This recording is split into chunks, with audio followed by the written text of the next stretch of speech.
हिंदू धर्म का व्यक्ति अपने जीवित माता पिता की सेवा तो करता ही है, उनके देहावसान के बाद भी उनके कल्याण की भावना करता है एवं उनके अधूरे शुभ कार्यों को पूर्ण करने का प्रयत्न करता है। श्राद्ध विधि इसी भावना पर आधारित है।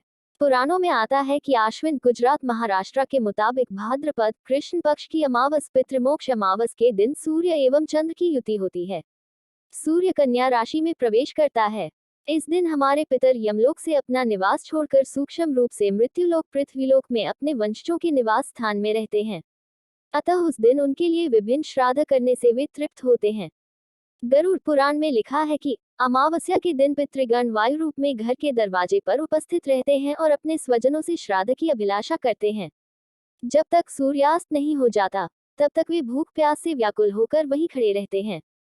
सूर्यास्त हो जाने के पश्चात वे निराश होकर दुखित मन से अपने अपने लोकों को चले जाते हैं। अतः अमावस्या के दिन प्रयत्नपूर्वक श्राद्ध अवश्य करना चाहिए। यदि पितृजनों के पुत्र तथा बंधु बांधव उनका श्राद्ध करते हैं और गया तीर्थ में जाकर इस कार्य में प्रवृत्त होते हैं तो वे उन्हीं पितरों के साथ ब्रह्मलोक में निवास करने का अधिकार प्राप्त करते हैं। उन्हें भूख प्यास कभी नहीं लगती। इसीलिए विद्वान को प्रयत्नपूर्वक यथाविधि शाकपात से भी अपने पितरों के लिए श्राद्ध अवश्य करना चाहिए। राजा रोहिताश्व ने मार्कंडेय जी से प्रार्थना की, भगवन, मैं श्राद्ध कल्प का यथार्थ रूप से श्रवण करना चाहता हूँ। मार्कंडेय जी ने कहा, राजन, इसी विषय में आनर्त नरेश ने भर्तृयज्ञ से पूछा था।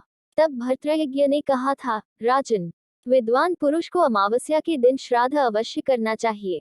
क्षुधा से क्षीण हुए पितर श्राद्धान की आशा से अमावस्या तिथि आने की प्रतीक्षा करते रहते हैं।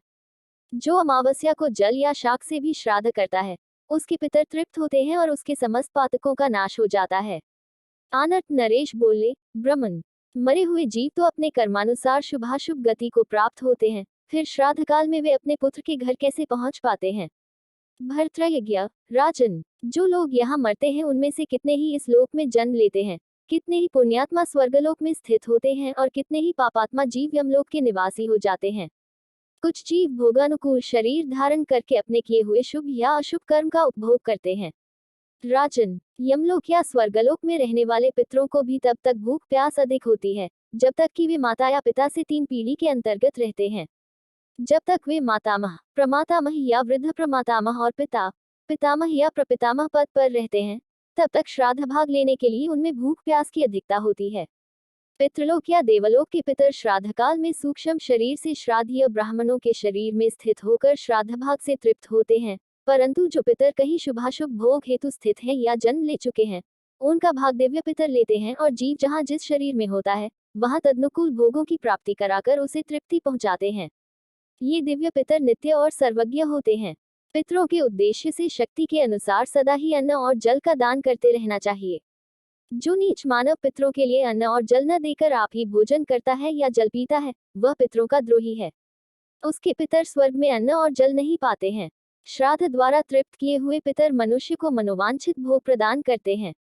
आनर्त नरेश, ब्राह्मण, श्राद्ध के लिए और भी तो नाना प्रकार के पवित्रतम काल हैं, फिर अमावस्या को ही विशेष रूप से श्राद्ध करने की बात क्यों कही गई है? भर्तृयज्ञ, राजन, ये सत्य है कि श्राद्ध के योग्य और भी बहुत से समय हैं।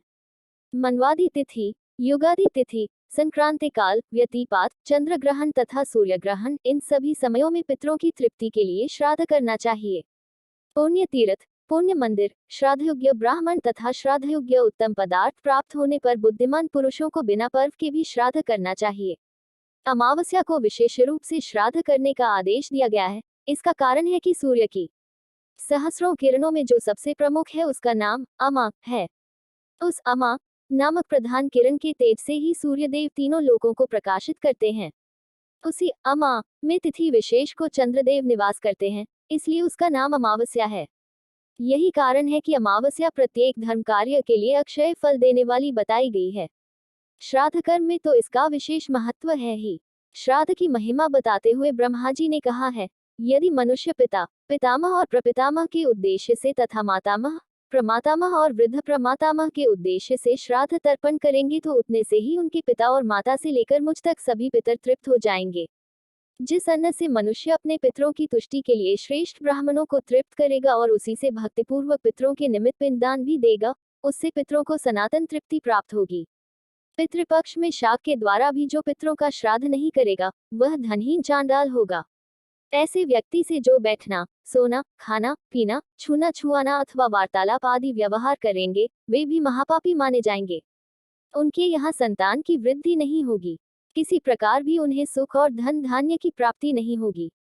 यदि श्राद्ध करने की क्षमता, शक्ति, रुपया पैसा नहीं है तो श्राद्ध के दिन पानी का लोटा भरकर रखें, फिर भगवत गीता के 7वें अध्याय का पाठ करें और एक माला 12 मंत्र ओम नमो भगवते वासुदेवाय और एक माला ओम ह्रीं श्रीं क्लीं स्वधादेव्याय स्वाहा की करें और लोटे में भरे हुए पानी से सूर्यम भगवान को अर्घ्य दे। फिर 11.36 से 12.24 के बीच के समय कुतप वेला में गाय को चारा खिला दें।